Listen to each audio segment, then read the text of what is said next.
we may as well start off before we get into the Stanley Cup playoffs with the end of the Winnipeg Jets season. And it's so weird, Brandon. The ebbs and flows of this season were just amazing. And I've made this, comparison a few times on the program that in some ways the playoffs in a lot of ways reflected the regular season. I mean, the first, and we'll call the first 2/3 of the year or so, were great. I mean, the Winnipeg Jets were doing a good job of winning the close games. They weren't blowing teams out, but they were winning their fair share. I mean, they were 27-14 at one point, and it basically clinched themselves, a playoff spot. The final month of the season was very concerning for many, many reasons. They did sort of get going a little bit in the final couple games, but then came out and looked like a completely different team against the Edmonton Oilers. And we're back to that team that was playing close games, getting the scoring, getting the goaltending, and winning. It wasn't the case against the Montreal Canadiens. I mean, just from your perspective, how surprised were you to see how hard things crashed for the Winnipeg Jets after what they were able to do against a team like Edmonton, which I think by any standard, probably a tougher team to keep off the scoreboard than a team like Montreal? Yeah, completely shocked. I don't know how you can't be. I mean, I expected a hard-fought, long series, even though I picked the Jets to ultimately win in 6. But I think everybody was kind of on the same board of, the Jets are probably favored here, but it's not like they're overwhelming favorites. It's going to be a tight series, and, going the distance maybe is what we all should have expected. But my God, I mean, I get that, Mark Scheifele's disappearance in the final 3 games pretty much doomed the Jets from that point. But it felt to me, and I know we're going to talk about the exit interviews and everything like that, because the city was just, you would think it was, 2010 Vancouver all over. Like it sounded like riots were on the way. But I don't know if enough is being put on the fact that no team since expected goals has been tracked, which is just under 15 years right now, has been dominated to the degree that Winnipeg was dominated by Montreal. Like, we're talking the most lopsided series. Think of all the great teams in the NHL over the last decade, and then all the poor teams that have squeaked into the playoffs. Like, all these massive 1v8 matchups, and nobody has been taken to the woodshed like the Winnipeg Jets have. So, how can you not be shocked, right? Because it's one thing if you lost to Montreal, hard fought here, blah, blah, blah, blah, blah. You know what? You can go into the offseason going a bounce here. Our number one center doesn't get suspended there. We could be in the Final Four, and you could kind of talk that away. But to the level that everybody just kind of pushed aside, oh, yeah, don't forget we beat Edmonton, but let's just push aside this sweep to Montreal. I just couldn't believe that. I'm blown away. There should have been a lot more angst and anger and disappointment, I thought, at least, when it came to the exit interviews at the end of last week. Well, I mean, I'll ask you this because I mentioned it a couple times in mid-series. I mean, we went into game 4, and I still, and listen, the job of a captain is difficult, and sometimes you roll out in front of a microphone and you're angry, you're pissed off, and you don't want to do it. And, first of all, credit to a guy like Wheeler, for pretty much always being there. But I will admit to you, I sent a few texts to friends going like, did I watch a different game? Like when I heard after game 2, Blake saying, oh, I really liked our game. And even after game number 3, liked a lot of parts of the game. I mean, what part did we like? Like, there wasn't much. I still maintain game 2 of the series, Brandon, might be the worst playoff game I've ever seen, in that I'm dead serious. It was 1-0. It was a shorthanded goal in the first period. And after that happened, literally nothing happened in the entire game. And, it wasn't that, it was this suit. I mean, yes, it was a close 1-0 game, but it was at that moment, I think we really realized the issues that the Winnipeg Jets were going to have with creating any semblance of legitimate, consistent scoring chances against Montreal. And listen, as bad as that was, we'd seen that before. Jets lost the first couple games against St. Louis in 2019 and got it back together with 2 big wins on the road. Incredibly disappointed to see it just essentially go from bad to worse throughout those final 3 games. There really wasn't much of a pushback. And, I'm sort of with you too. I mean, it was sort of, oh, it's too bad that's the end of the season. But we didn't really get into how that happened, why it happened, and how they were able to literally do nothing differently throughout that series. And it ended up with, as you said, a very quick, very complete 4-game sweep by the Habs over Winnipeg. Yeah, I see your game 2. I'll raise you a game 3. Yeah. It was like, hey, we're over the red line. Way to go, everybody. Good Well, job. no, Right? the reason why I say it was the game 2 was the worst ever because Montreal stunk too. I Fair, mean, yeah. they didn't do anything. At least in game 3 and 4, you could at least say that, well, Yeah. you know what? Montreal had a few good plays and they did that. Like game 2, the most lifeless playoff game I think I've ever seen. I'm going to stand with that and take that to the grave. But yeah, Montreal got a bit better. They started Yeah. scoring, they started doing those things. And I mean, game 4, I mean, if you want an example of Connor Hellebuck standing on his head, trying to single-handedly drag a team into a 5th game of the series, that was it. But in some ways, it was sort of, it was like mercy for the Jets and their fans, I think, when the Habs scored in that overtime game, because, I mean, what were you going to expect getting the series back to Winnipeg, considering the way game 4 went? I mean, I can't imagine. Say somebody scores, there's a fluke goal that goes in and Winnipeg wins that game.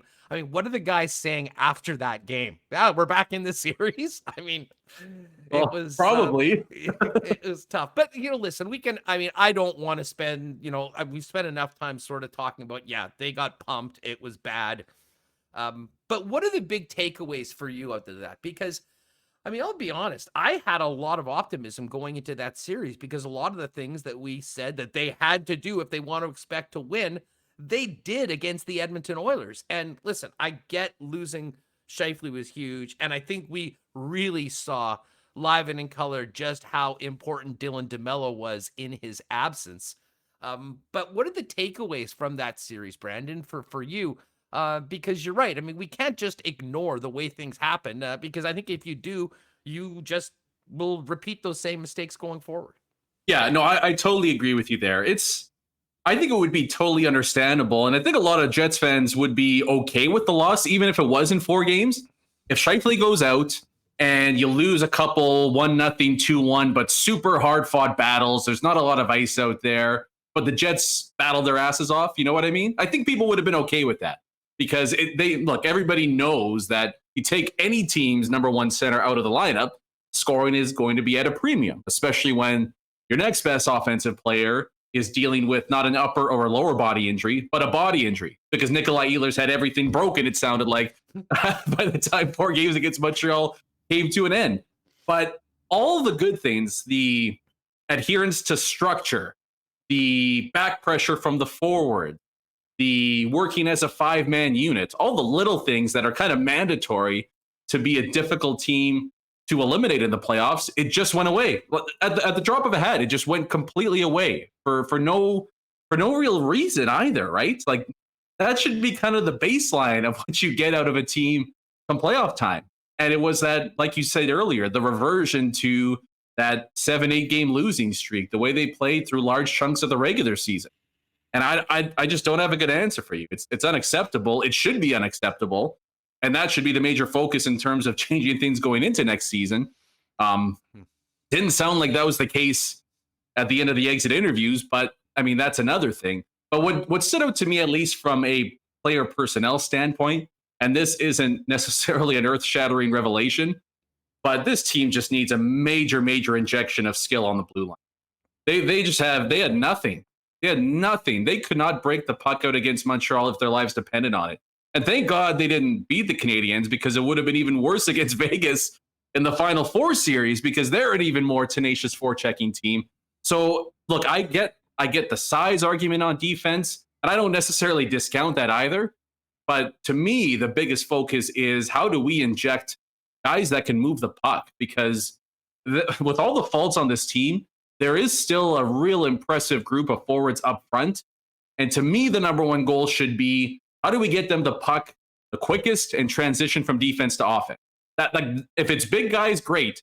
If it's smaller, go the avalanche style of a blue line, I'm cool with that too. But you gotta find at least 2, maybe 3 or 4 guys that come in next year and do a really good job of getting the puck out of Winnipeg's end. Yeah, no, I totally agree. And listen, we heard that from, I mean, there was essentially an admission, and you have to be careful. I mean, whether you're a player or a coach or a general manager, I mean, the guys that have been on your blue line have been doing their best. They've been working their butts off, and you don't want to completely bury these guys. And, no one should expect that to happen. But it was pretty clear about what the organizational priority was going in. And this is why I think this has sort of been a tough year for Cheveldayoff. I mean, I still have a lot of faith that he's done, and listen, the job of being a GM in Winnipeg is different than being the GM of the New York Rangers. And, you need to consider some of those challenges. But I will say this. Listen, the Line Dubois trade jury's still out on that. It hasn't really worked out for either club right now. But if there's one takeaway, knowing what we know about this club, if they did believe that this team had a chance of, of legitimately contending, if they did get that defenseman made, and I get not wanting to give up Hanel or Sandberg, and you do have to kind of set, this is what we're willing to do, and this is what we're not willing to do, and maybe that was the reason why nothing happened at the end. But maybe being a little bit aggressive a little earlier, Brandon, as opposed to, taking your chances, waiting until that final hour before 2 p.m. on trade deadline day might have been more prudent. And you wonder whether that, sort of the way Cheveldayoff seemingly did get burned a little bit, and, what he said after it might change the way they go into those challenges in future years, because he certainly had the courage to go for, I mean, if they think that they can win, they've gone for it. We saw Stastny, we saw Kevin Hayes. Maybe they didn't feel that this team was a true Stanley Cup contender and didn't want to, make those sort of moves that would cost them, with a top prospect. Only Cheveldayoff will be able to determine that. But I will say that, just the way it turned out for Winnipeg, you could say it was a missed opportunity at the trade deadline or before the trade deadline to get something that would put it in. But honestly, when we saw Dylan DeMello go out, I mean, is one defenseman going to quickly turn that series around? I doubt it. And that's why when we hear all the people like, well, why didn't we get Ville Heinola in? Almost an unfair situation to put a player like that in down 3-1, 3-0 in the series and expect that a rookie defenseman is going to make all the difference. But there definitely, I think, has been some major lessons learned, both about the personnel, what they need going forward, and how, from a general manager's perspective, he'll need to address that both in the offseason and potentially during next year. Yeah, so for me, the mistake was not playing Ville Heinola in games 3 or 4 against Montreal. It was Ville Heinola spending 3 months on the taxi squad, not getting any games in. Right? If he plays, I don't know, a dozen games during that time, you not think what you have a better sense of what he's going to be like that season, and then B, when you run into some injuries in the playoffs, okay, maybe he is ready or he isn't ready, one way or the other. Though we finally have an answer on this, so there needs to be, I think, too, and Kevin Cheveldayoff, of course, didn't divulge a whole bunch about this during his press conference, but I do think there was a bit of a divide in terms of, Chevy maybe wanting some of the youngsters to get more playing time during the regular season. We all know Paul Maurice trusts his vets more. That's just how he is. That's how most coaches are, actually, not just Paul Maurice. But we've just seen that time and time again that, if it's a tie goes to the older player. So I think there needs to be a better understanding between the two on, where players like Heinola and Sandberg and the likes of those are going to be going into the season. And if you want veteran guys, then I'm fine with going out there and grabbing somebody, because they need to anyway, right? Because, worst case scenario, you get name your top 4 top pair defensemen. You have him, and if Heinola or Stanley or Sandberg are ready to go in the top 4, well, then you're set.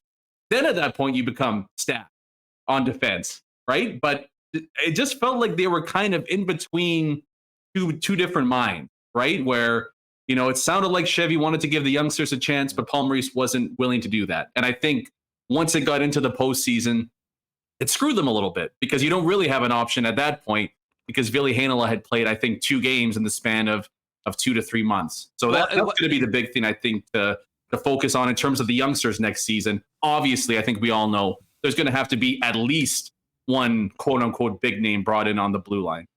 Yeah, and just on that, as far as Heinola goes, listen, I had said on this program a few times heading into Game 4 of that series that, guys, if we haven't seen Ville Heinola yet, with what we've seen, even before Game 3, I don't think we're going to see him. And I mean, I took that as an organizational decision because he was 2 games away from having his contract kick in and account for a year. And I do think, especially in a city like Winnipeg, having that ELC slide can be very important going forward. Now, maybe the contract costs you more at the end of that 3rd year because he's played significant minutes in all 3 years that the contract counted. But Cheveldayoff is pretty clear. And again, I don't know if we can believe every single thing coaches or GMs say to the public. I'd be somewhat skeptical that it was all there, but he was very clear and unequivocal that this was not an issue. Everyone knew that it was the green light. And if that's the case, if we take that as face value, then I think you're exactly right. Then, essentially you have a young player that, the coach just did not believe was ready for prime time, was ready for the physicality of the playoffs and all those things that go it. And, his team was better off and had a better chance to win with him not in the lineup and with a guy like Jordie Benn in. I think most fans would probably disagree with that, and a lot of people would. But based on what we know and what we heard, Brandon, I'm sort of with you. I think that's essentially what we've been told, and that was the case. And it has been funny. I guess Billy's hilarious Insta post with all of his pictures and then him sitting it down, I believe that's been removed. So I'm not sure whether there was a little bit of a wrist slap there or the agent said, hey, we might want to tone this down. But I'll say if he was on the PGA, he'd be in the running for that 40 schmil that they've got going on there. But I thought it was great. It's a shame if somebody told him to take it down. It was harmless. I just thought it was funny. It was. Yeah. But just to touch on what you said there, and when fans get all upset about stuff like that, to me, I know you understand this because you're a college-educated fellow like myself. Oh, yeah. Big, tall forehead, big thinker. But Occam's razor, right? Usually the simplest solution is the answer to the question. And Paul Maurice just didn't think Ville Heinola was his best chance at winning hockey game. Like, it was that simple. He thought he could help him win. He would have played him. And now people can disagree with it all they want, but that's why Jordie Benn went in over Ville Heinola. And I don't know how well that necessarily bodes for Ville in terms of grabbing a full-time spot next season. I'm okay if he starts with the Moose, but it's just obvious that I think this was kind of a borderline wasted year for him because he needs to be playing 20-plus minutes a night either in the AHL or in Finland, or at least getting, 15, 16 minutes a night at the NHL level.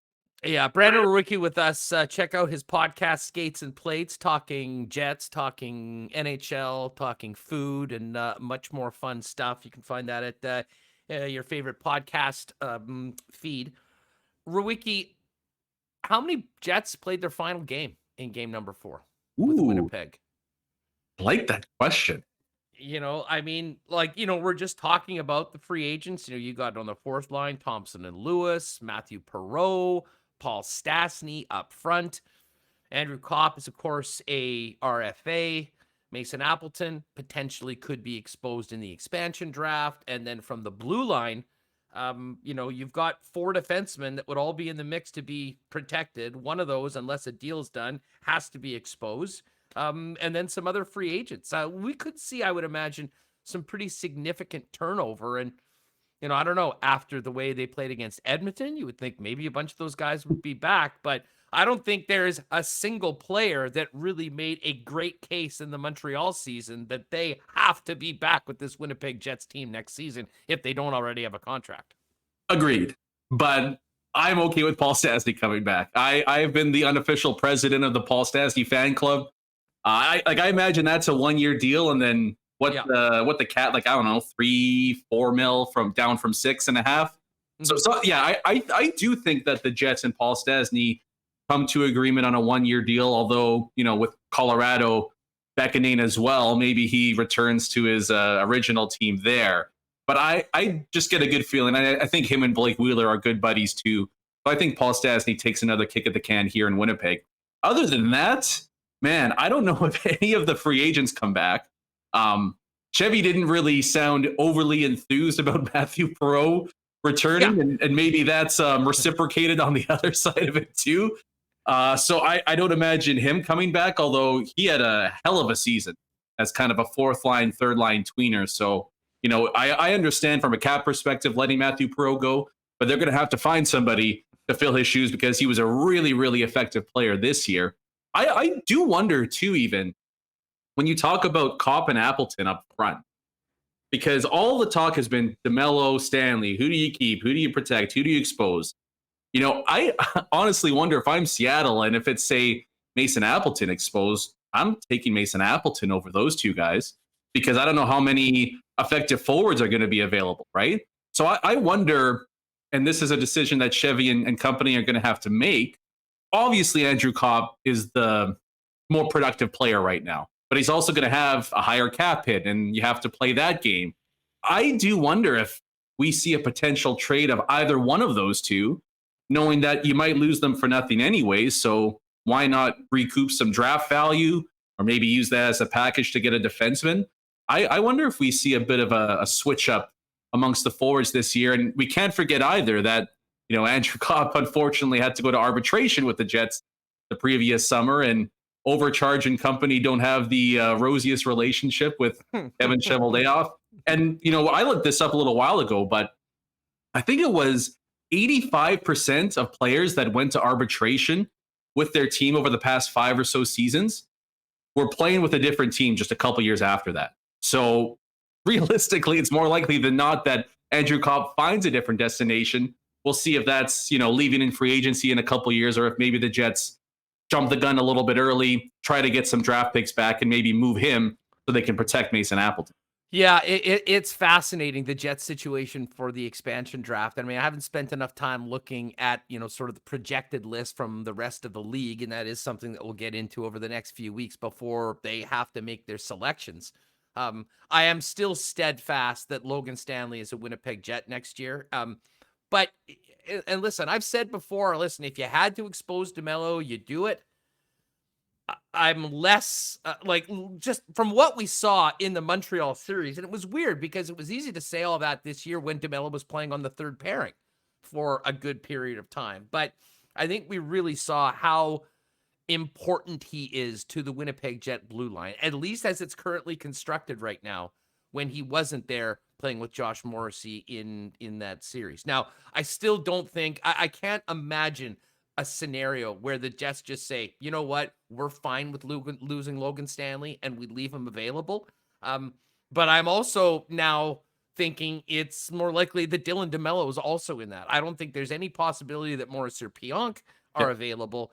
So at that point, if that is the case and that is your big worry, then it probably becomes deal time. Now, maybe there's something to be said for a guy like Kopp who was going to be protected, that, they worked something out saying, hey, you know what, you can, you give us something, we'll let you pick Kopp. You've got that guy, and then the other guys are safe. But the more and more you look at this, at the way things are on the blue line, but especially with those two key forwards that you mentioned in Kopp and Appleton, I have a feeling there'll be some long conversations with Cheveldayoff and Ron Francis about how they can make something that works for Seattle, because no matter what, it's going to work for Seattle at the end. They're not doing it if it doesn't, but also something that allows Winnipeg to maintain the players that they really feel are key. And heck, we saw a ton of those deals that Vegas made, and pretty much all of them worked out for them in some way or another. Yeah, I mean, there's two things for me when it comes to the expansion draft. First and foremost, even though you're going to lose somebody that's solid, if I'm the Jets in any team in the NHL, you want to take a player, that's fine. I'm not giving up anything, though. I'm not giving up any asset to protect somebody. Sorry. That's how Vegas has turned into the powerhouse that they are. So I'm okay with any GM going, you know what? Take whoever you want. We're not talking compensation or anything like that. So I hope that that's the same avenue for Kevin Cheveldayoff. When it comes to the blue line, though, I do wonder, too, if maybe who the Jets target in the offseason as a potential top 4 guy to come in plays into their expansion concerns. Because if you're, for example, going after and I don't have a specific name here, but a right-handed defenseman, for example, well, then maybe Dylan DeMello all of a sudden becomes a little more exposable, because then your top 4 is going to be new target, Neil Pionk, and then and Tucker Pullman as your third pair right defenseman. So you're okay on the right side. But if it's a left-handed guy that you're talking about, I mean, Morrissey DeMello is a hell of a second pair, in my opinion. I think that might be where they're best suited when it comes down to it. And then you would have a top pair of, mystery guy and Neil Pionk. And then maybe in that situation, Logan Stanley becomes a little bit easier to stomach losing because you still have your top 4 set. So there's just so many moving parts here that like there's an element of, why are we even discussing this? Because there's so many more things to be talked about. And once the Jets and other teams make moves, then, things are going to change so much in the next month or so. But I do wonder if we see Kevin Cheveldayoff play a little 3D chess here. And maybe he ultimately decides on who's getting exposed once he has a conversation or two with a different team about maybe a potential bigger move down the road. Hey, speaking of a bigger move, there would be no bigger than signing Dougie Hamilton. With it being Winnipeg, I honestly spend almost no time thinking about the Jets being the big player on the biggest free agent. But it was quite interesting, Brandon, to hear that the Canes have given Dougie Hamilton permission now to sort of talk to other teams in the league, presumably setting up what could be a sign and trade. I think everyone knows, Dougie Hamilton would look very nice on the Winnipeg Jet blue line. But for a player like that in this market with the flat cap, like what's Dougie Hamilton gonna get? Like, will he get the Peter Angelo type deal from somebody that needs it? It's hard to argue that won't happen considering what we saw last year. I agree. I think he's totally getting that, or at least in that ballpark. I mean, the tricky part though is that the other team that grabs him then has to relieve a ton of cap space. Can they find a way to make that work? But there's no doubt to me that as far as if you were to make kind of a pecking order of defenseman targets, either through free agency or trade this offseason, Dougie Hamilton is at the top of the list. And, I guess the first thing is, can we just stop making museum jokes every time Dougie Hamilton becomes available? Like, I'm sure the dude likes things other in life than just museums. Yeah, but has he ever seen the non-such? That's a fair point. That could be the closer for us. For all of Winnipeg's our museum game is up at the top of the list, I think. But I think Dougie Hamilton is at the top of the list for me. I do wonder. I mean, I think it's a great move by Carolina, honestly, to go this route. You're kind of fostering a solid relationship with the client still, and you know what? Hey, if you go out there and you get more money than we're offering, I mean, you were going to leave anyways, so it doesn't really affect us. And, if all of a sudden you see, hey, maybe the grass isn't greener on the other side, then you come back to Carolina and we sign you for, I don't know, 8x8, 8x9, something in that range. I'm just very intrigued. And it's funny, too, because that unfortunately I'm a Flyers fan, and the Flyers are in the exact same spot as the Winnipeg Jets right now, where they're in the search for a top 4 defenseman. And so it's the same kind of targets that everybody's looking for. It's Dougie Hamilton as a free agent or a trade guy. It's Seth Jones out of Columbus as a trade candidate, but then a re-sign after that. And then the 2 Nashville defensemen in Matthias Ekholm, who the Jets were interested in, and then Ryan Ellis as well, who's a name that's been thrown out there in Nashville. So those 4 are the real juicy targets, and I think the ones that you would imagine Winnipeg has to be interested in because they at least move the needle in a big way. I just don't know how viable any of them are, to be honest. Well, what's funny that you bring up that Philly comparison is that, both Philly and the Jets have spent some pretty considerable draft capital in the last few years drafting young defensemen, with the hopes that they will turn into being those top 4 defenders. And I mean, we talk about Ville Heinola and Dylan Sandberg. I mean, the hope certainly is that where those guys end up. The trick about it is that, okay, how do they get there?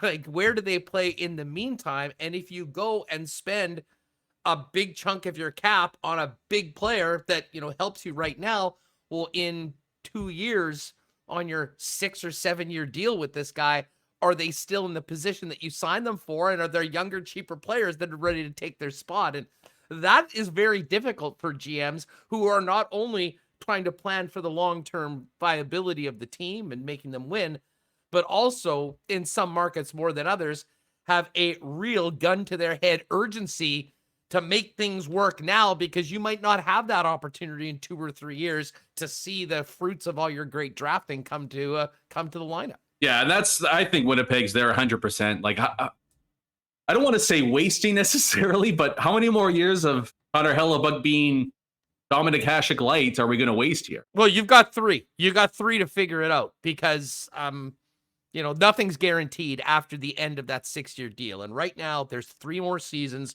with one of the most elite goaltenders on the planet that gives you a chance to win every night. And I don't think you could possibly have much of a plan beyond that 3rd year because of how many of the other players are sort of, that's the window right now. Yeah. Scheifele, Ehlers, Wheeler's got 3 years left on his deal, and he's, of course, within that group. We can talk about the value of that deal in the final year, but that's not the time to do it.